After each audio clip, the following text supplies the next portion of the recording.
আমিও একজন দল পরিবর্তন করা ছেলে।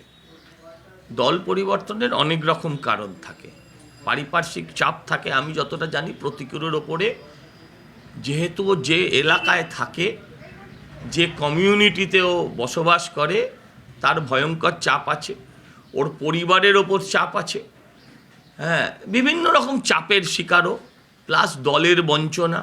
কিন্তু আমি শেষ পর্যন্ত মনে করি একজন কমিউনিস্ট পার্টি নেতা, যে তত্ত্বে নৈতিকতার ছাড়া কমিউনিজম চলে না, গত কয়েকদিন আগেও যে বলেছে, সে যদি এখন উল্টো পথে হাঁটে তাহলে আর কিছু বলার নেই। যদি বুঝতাম যে উনি বেহেতি গঙ্গায় হাত না ধুয়ে স্রোতের বিপরীতে অন্য রাজনৈতিক দল চয়েস করলেন, তাহলে মনে হতো যে উচ্চাকাঙ্ক্ষা নেই, লড়াই করার জন্য বৃহত্তর প্ল্যাটফর্মে তিনি গেলেন।